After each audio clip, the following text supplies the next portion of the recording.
So hello and welcome back to my channel Dishu की दुनिया। कैसे हो आप सब लोग? मैं बहुत अच्छी हूँ और आज आप लोगों के लिए बहुत ही यूज़फुल वीडियो लेकर आई हूँ मैं।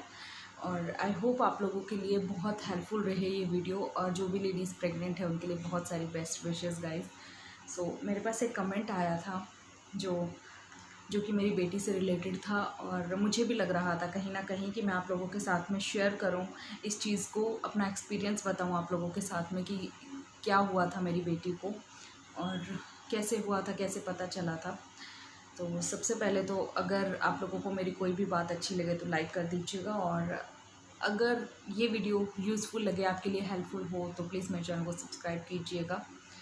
तो चलिए एक बार मैं आपको कमेंट पढ़कर सुना देती हूँ, और मैं स्क्रीनशॉट यहाँ पे लगा दूँगी। मैं कोई भी ऐसे फेक वीडियोस नहीं बनाती हूँ, जैसे कि आपको पता ही है। मैं हर एक रियल चीज़ आप लोगों के साथ में शेयर करती हूँ, तो ये भी रियल ही है। तो यहाँ पे आप देख सकते हैं, ये आपको शायद अच्छे से फ्लैश नहीं होगा, मैं स्क्रीनशॉट लगा दूँगी यहाँ पर। सो ये उषा कुमारी जी का कमेंट था। आपकी बेटी को क्या हो गया था? आपकी बेटी कहाँ है? प्लीज़ बताइए। आपने बेटी को आपने बेटी को क्या हो गया था? आप अपने बेटी के बारे में बताते रहते हो, प्लीज़ बताइएगा। अगर आपको बुरा लगा हो मेरी बातों का तो रियली वेरी सॉरी। मुझे पता नहीं है, इसीलिए मैंने आपसे पूछा है। सो उषा कुमारी जी, सबसे पहले तो बुरा मुझे बिल्कुल भी नहीं लगा, बिल्कुल भी नहीं लगा सच में। और मैं अपने आप को लक्की समझती हूँ कि आप लोग मुझसे मेरे बारे में कुछ पूछना चाहते हो, वरना मैं तो कुछ भी नहीं हूँ, ज़ीरो हूँ मैं। और अच्छा लगता है जब आप लोग इस तरीके से प्यार देते हो। तो अब से आगे से जो भी मेरे दिल के करीब होंगे कमेंट्स, वो उनके लिए मैं एक प्रॉपर वीडियो बनाया करूँगी। और प्लीज़ अच्छे अच्छे कमेंट कीजिएगा। जो नेक्स्ट जो कमेंट के ऊपर वीडियो बनेगी वो आपके लिए बनेगी। सो गाइज़, चलिए वीडियो स्टार्ट करते हैं आज की। सो गाइज़, तो मैं अपनी प्रेगनेंसी की तो आप लोगों से मैं बाद में बातें करूँगी अपनी प्रेगनेंसी को लेकर। अपना प्रेगनेंसी एक्सपीरियंस, जो मेरा फर्स्ट प्रेगनेंसी एक्सपीरियंस है, वो किसी और वीडियो में शेयर करूँगी। तो आज प्रॉपर इस वीडियो के कमेंट के ऊपर मैं वीडियो बना रही हूँ कि मेरी बेटी को आखिर हुआ क्या था, और मैं अपनी ज़िंदगी से उसे नहीं निकाल सकती हूँ। हमेशा वो मेरी बातों में कहीं ना कहीं झलकती है, और हमेशा मेरी लाइफ का पार्ट है, मेरी लाइफ का हिस्सा है, और मेरे शरीर का भी हिस्सा थी वो। इसीलिए वो कभी नहीं निकल सकती मेरी ज़िंदगी से। सो जैसे ही मेरी डिलीवरी हुई, हम बहुत खुश थे, बहुत खुश थी, मैं बहुत खुश थी, क्योंकि फर्स्ट चाइल्ड था मेरा। मुझे नहीं पता था बेबी गर्ल होगी या बेबी बॉय होगा, मुझे नहीं पता था, बट मैं बहुत खुश थी, बहुत एक्साइटेड थी मैं कि मेरी बेटी होगी या बेटा होगा। जैसे ही मेरा सी सेक्शन हुआ, उन्होंने वो एक्सपीरियंस कभी और शेयर करूँगी। जैसे ही मेरा सी सेक्शन हुआ था, मुझे मेरी बेटी को नहीं दिखाया गया था। ऑपरेशन थिएटर से ही मेरी बेटी को एनआईसीयू में एडमिट कर दिया गया था, और मैंने जब थर्ड डे हम अपने आप से उठते हैं, उस टाइम पे मैंने अपनी बेटी को देखा था। तो बताने जा रही हूँ कि मेरी बेटी को आखिर हुआ क्या था। तो वो फिज़िकली ठीक नहीं थी। फिज़िकली ठीक नहीं का मतलब उसको स्पाइना बाइफिडा था। आप सर्च कीजिएगा, मैं यहाँ पर टेक्स्ट में लिख के दिखा दूँगी, आप सर्च कीजिएगा उसके बारे में। वो होता है जो आपकी रीढ़ की हड्डी होती है, बच्चे की रीढ़ की हड्डी होती है, जहाँ पे आपका एनेस्थीसिया लगता है, इस जगह पे बैक में, वहाँ पे हल्का सा गैप होता है और वहाँ पे फोड़ा होता है। मतलब रीढ़ की हड्डी कंप्लीट नहीं बनी होती। भगवान ना करे ऐसा किसी भी बच्चे के साथ हो। मैं प्रे करूँगी भगवान जी से, आप जो भी लेडीज़ प्रेग्नेंट हो ना, बहुत अच्छे अच्छे बेबीज़ आपके पास आए। मैं इसीलिए आपको बेस्ट विशेस देती हूँ, क्योंकि मैं समझ सकती हूँ, मैं बहुत अच्छे से समझ सकती हूँ एक खुशी और एक दुख। तो मैं इसीलिए आप लोगों के साथ में शेयर करती रहती हूँ।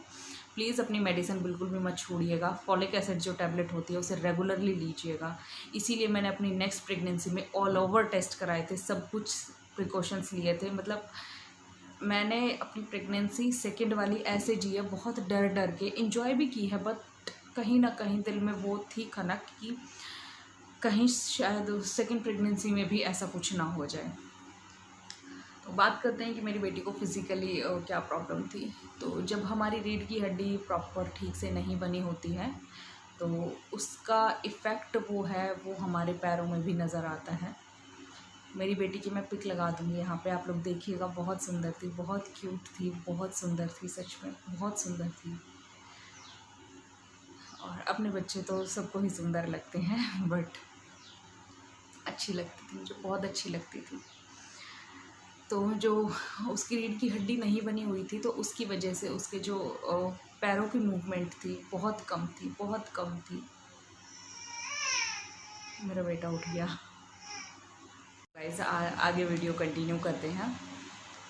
तो उसे स्पाइना बाइफिडा था जिसकी वजह से उसके पैरों की मूवमेंट बहुत कम थी। पैरों की मूवमेंट के साथ साथ में उसका माइंड भी ठीक नहीं था। ये सब चीज़ें हमें MRI से पता चली थी। उसके बहुत सारे टेस्ट हुए थे।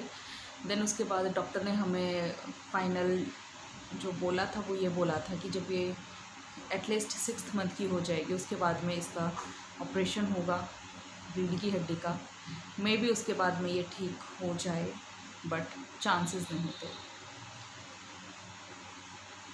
नहीं थे उसके ठीक होने के। बट फिर भी कहीं ना कहीं हमें 1% होप थी कि वो ठीक हो जाएगी। वो हम सिर्फ और सिर्फ हम उसकी डेली पट्टियाँ चेंज करते थे 24 घंटे में एक बार, डॉक्टर ने बोला था। क्योंकि उस टाइम पे विंटर्स थी तो डॉक्टर ने जैसे बोला था हम उसी तरीके से उसकी ड्रेसिंग करते थे। मुझे बिल्कुल भी इन सब चीज़ों का एक्सपीरियंस नहीं था। मुझे बहुत डर लगता था उस टाइम पे, कहीं इसको पेन हो, कुछ हो, इतनी नन्ही सी जान। और मैं और मेरे हस्बैंड उसकी पट्टियाँ चेंज करते थे डेली। रात को शाम के टाइम करते थे, हम मॉर्निंग में नहीं करते थे, शाम के टाइम करते थे, जिससे कि वो आराम से फिर सोती थी पूरी रात। अगर हम दिन में करते थे तो फिर वो शाम तक ख़राब हो जाती थी। इस वजह से हम डेली इवनिंग के टाइम इस तरीके से करते थे, उसकी पट्टियाँ चेंज करते थे। दिमाग ठीक नहीं था उसका।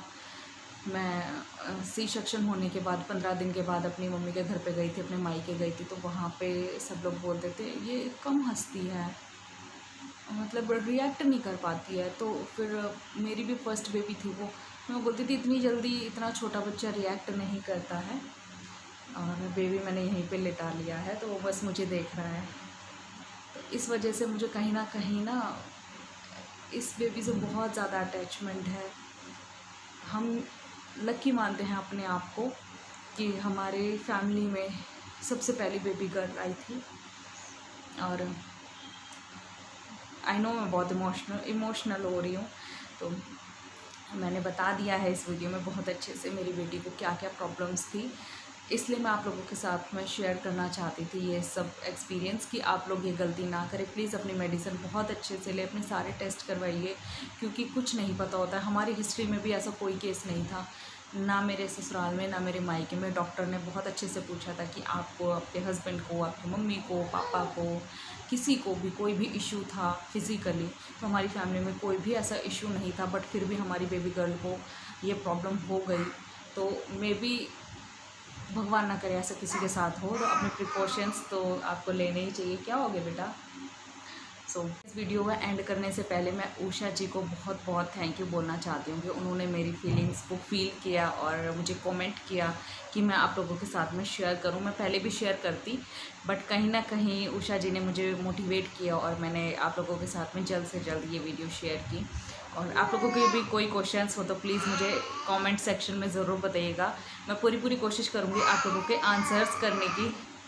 और जो भी मुझे कमेंट बहुत अच्छे लगेंगे उनके लिए मैं प्रॉपर वीडियो बनाऊंगी। क्या हुआ? ओके, तो अगर आप मेरे बेटे से मिलना चाहते हो तो नीचे कमेंट कीजिएगा, मैं आप लोगों को ज़रूर मिलवाऊंगी। ये तो बहुत एक्साइटेड है आप सबसे मिलने के लिए और बोले जा रहा है साथ साथ में कि मम्मा मुझे भी मिलवा दो मासियों के साथ में। तो आप लोगों के साथ में ज़रूर इसकी मीट एंड ग्रीट करवाऊंगी बाय फ़ोन। कोरोना चल रहा है ना, थोड़ा डिस्टेंसिंग का ध्यान रखना है। तो आई होप आप लोगों को आज की वीडियो पसंद आई होगी, हेल्पफुल लगी होगी। और मिलती हूँ नेक्स्ट वीडियो के साथ। तब तक के लिए बाय बाय।